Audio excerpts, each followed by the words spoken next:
безопасно небе то, Юлиан Ненов. Още веднъж топката е пратена в наказателното поле! 1-0 за Дунав!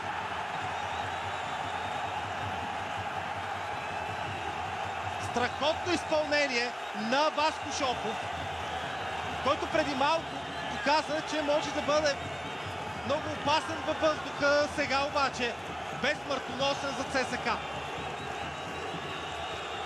Отлично бе центрирането отляво, след като първоначално армейците се справиха с статичното положение, не бяха подготвени обаче за повторното центриране в наказателното поле. Тук чудесно се извиси Васил Шопов над Божидар Чорбаджийски и прати топката неспасяемо в десния ъгъл зад Георги Китанов. Дунав продължава своята приказка. 1-0 за русенци срещу ЦСКА. Рискува и Мартин Луков.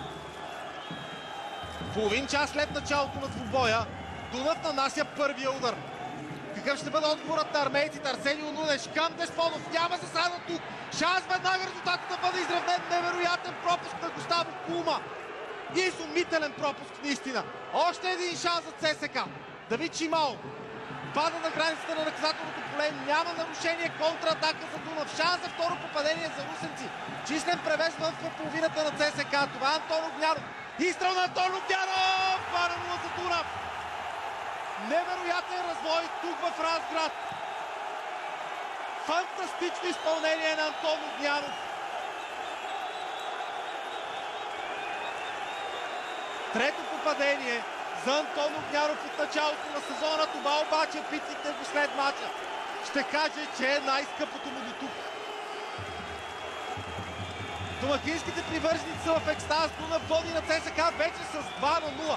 Точно когато, да ви призная, бях сигурен, че ЦСКА ще изравни, защото Густаво Кума бе оставен пред опразнената от Мартин Луков врата. Се стигна до ето тази контратака, която русенци проведоха перфектно. Юлиан Ненов към Антон Огнянов. Смразяващ изстрел от Антон Огнянов. Фантастично изпълнение. Един от най-красивите голове, които видяхме от началото.